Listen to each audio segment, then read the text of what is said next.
What is up, guys, and welcome to another episode of Tyler's Real Fishing. Now today I'm continuing a series that I plan on continuing for this whole spring, and it is the Do Bass Eat This series. Now last year you guys saw I did the Do Bass Eat Crawfish video. It had over 1 million views, and I realized that you guys are wondering if bass truly eat what you guys are throwing. So I kind of proved that fish in the spawn don't like crawfish, but at other times of the year they might. And so now I'm going to prove, do bass eat lizards? Yes or no? We've all been taught for many years by Zoom, Striking, all sorts of other companies that lizards are great baits to throw in the spring, especially when bass are spawning. But we've always wondered why. I don't see any lizards swimming around in my lakes and rivers. Well, guys, this is why. These lizards right here, I believe they're called axolotls or axolotls or something. They are a native lizard to most lakes and streams around America, but in the past few decades have become less and less common. And so what I'm going to do is put these lizards, which I keep calling them lizards, they're basically like aquatic little creatures that basically ate bass's eggs for centuries. And so bass should genetically be wired to eat these things. So let's get these things down on some beds and get started. So we're going to start off this video by making a few observations as to why lizards are not just great baits for the spawn or for the springtime, but great baits in general. So if you've ever held up a soft plastic lizard, you can tell a few things right away that are often different than other soft plastic baits. First, the bait is very soft, and second, it is very slippery, especially the Zoom company, and I think there's a few reasons for those two characteristics. So the first reason I believe is that it's realistic. So if you've ever held up a real lizard, it is most often slippery and soft. And second, I think they just want to give the bass a chance to eat it. And so here, let's check out the difference between a jig bite, which often represents a crawfish or a bluegill, and a lizard bite. So let's see what happens. So with this fish, I flip the jig in the bed, and he comes over and immediately takes a swipe at it and of course grabs it. But then time after time, instead of trying to eat it, or fully engulf it, he just kind of nibbles at it and then takes it off the bed and throws it away, much like there. Just kind of nibbled at it and didn't really want to eat it. So that kind of represents the crawfish bluegill side of it. But let's jump over to the same exact fish with the water dog and see how she reacts.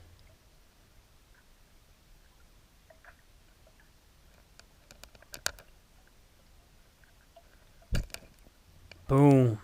That bite just gets me so fired up.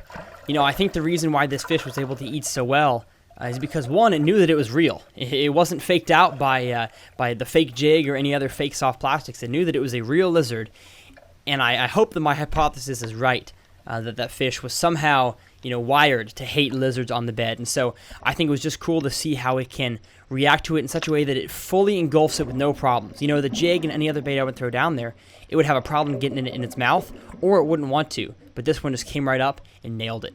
So let's check out another fish. Now this fish is different, and I believe that it can teach us a whole nother lesson about fishing lizards.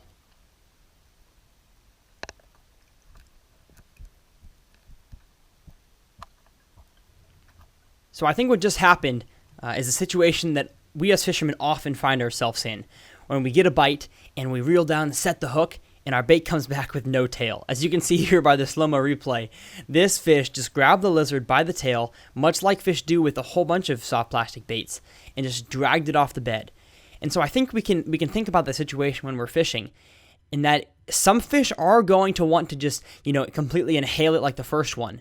But some fish, like this one, are going to kind of want to take nibbles at it. And so eventually you have to give them enough time to eat it before you set the hook, because if you set the hook right away with a lizard, most of the time you're going to come back with either no tail or no feet. Now these bass are definitely showing that realism is important when fishing soft plastic lizards, as these fish really want the real thing. They can tell the difference between a real water dog or a real lizard and a fake jig, another fake bait like that. And so that's why you want your baits to, as they call it, match the hatch as closely as possible. And I think the best way to throw a lizard, both during the spawn and oftentimes during the late summer is a great time to throw lizards, is on a light or weightless Texas rig and a Carolina rig with a long leader. And I have several reasons for this, but the main one is that the fish need to think that it's the real thing. I think the most natural and lifelike presentation you can give a soft plastic lizard is on something with almost no weight, or just a tiny bit of weight added to the front. Now this bass is acting weird. He won't take a bite or even sniff my live bait, my live lizard down there, when it's attached to a hook and a weight.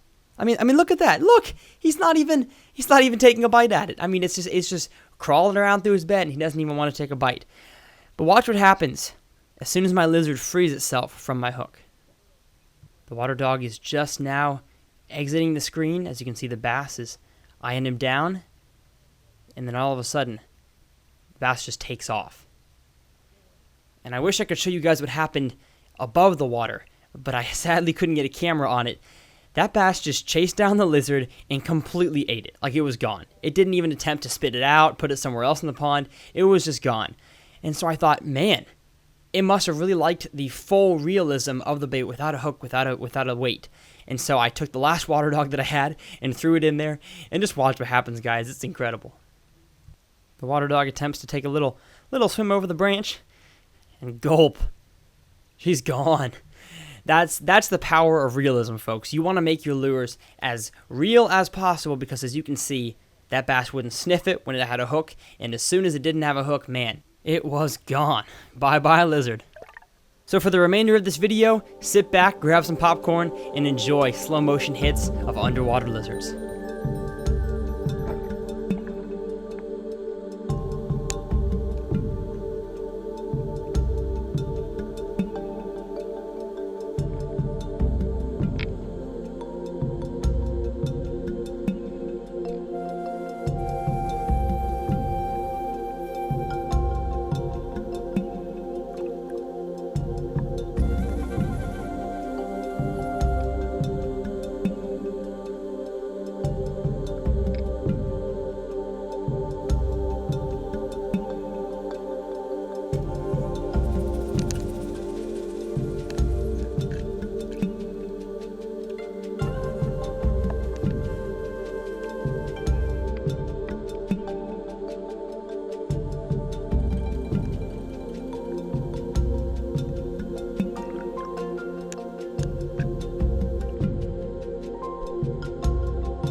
Well, I hope you guys enjoyed that video. It was definitely cool to see once again, just like last year, which prey bass eat at certain times of the year and why lizards in this specific video work during the spawn, because bass hate when lizards come because they eat their eggs. So, hope you guys enjoyed this video. If you'd like to see my last underwater do bass eat this video, the crawfish from last year, click up in this corner, and one of my other underwater videos will be up in this corner, and we'll see you guys next time.